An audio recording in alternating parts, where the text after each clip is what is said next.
আসসালামু আলাইকুম, welcome back to my channel cooking with Jui. Perfect বেগুনের জন্য চাই পারফেক্ট বেসনের গুঁড়া। আপনি যদি সঠিকভাবে বেসনের গুঁড়া তৈরি করে নিতে পারেন তাহলে সেটি দিয়ে বেগুনি, আলুর চপ, পাকোড়া তৈরি করতে পারবেন।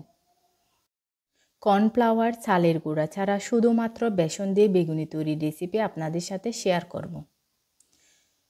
ভিডিওটি শেষ পর্যন্ত দেখার জন্য অনুরোধ রইল।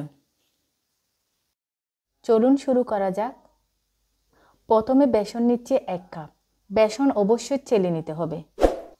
দিয়ে দিচ্ছি স্বাদ মতো লবণ। আপনারা আপনাদের স্বাদ মতো লবণ দিয়ে দিবেন। লবণ আর বেসন ভালোভাবে মিশিয়ে নিতে হবে।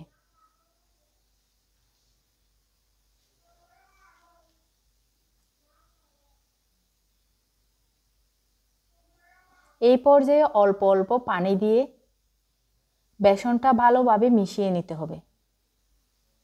একেবারে বেশি পানি দেওয়া যাবে না।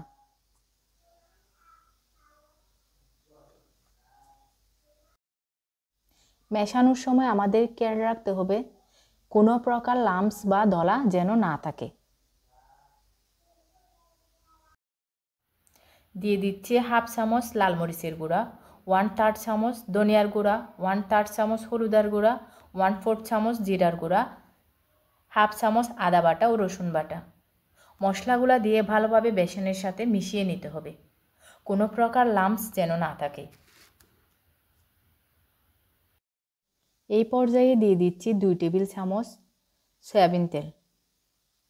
তেল দেওয়ার পর আবারও ভালোভাবে নেড়েচেড়ে মিশিয়ে নিতে হবে। এই পর্যায়ে দিয়ে দিলাম হাফ চামচ বেকিং পাউডার।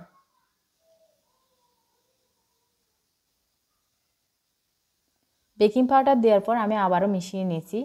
আপনাদের আমি এখন দেখাবো, একটা চামচ নিয়ে দেখেন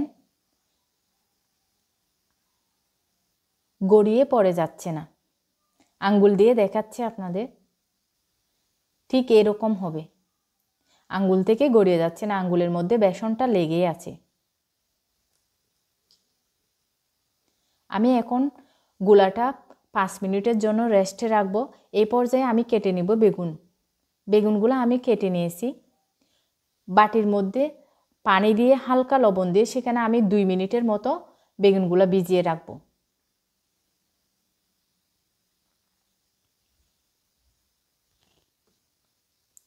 দুই মিনিটের চেয়ে বেশি আপনারা ভিজিয়ে রাখবেন না, তাহলে বেগুনগুলো বাঁকা হয়ে যাবে। পানি থেকে তুলে একটা জাকিতে নিয়ে আমি পানি জড়িয়ে নিলাম।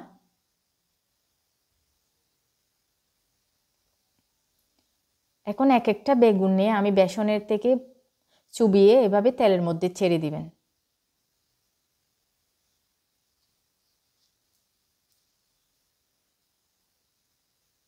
ঠিক এভাবেই দিতে হবে।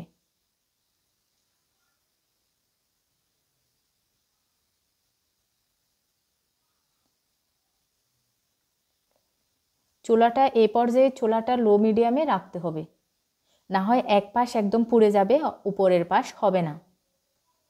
হালকা ব্রাউন কালার হয়ে আসলে আমরা অপর পাশ উল্টিয়ে দেব। এক পাশ হয়ে যাওয়ার পর আপনারা অপর পাশ উল্টিয়ে দিবেন।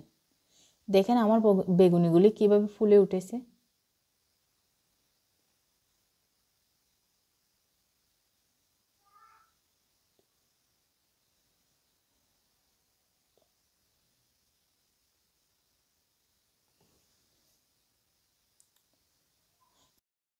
তৈরি হয়ে গেল একদম মসমসে বেগুনি। দেখেন বেগুনির লেয়ারটা কিরকম ক্রিস্পি হয়েছে। এইভাবে উপর থেকে ধনিয়া পাতা বা পুদিনা পাতা দিয়ে আপনারা ডেকোরেশন করে নিতে পারেন। ভিডিওটি ভালো লাগলে অবশ্যই শেয়ার করবেন। দেখা হবে নতুন কোনো রেসিপি নিয়ে। আল্লাহ হাফেজ।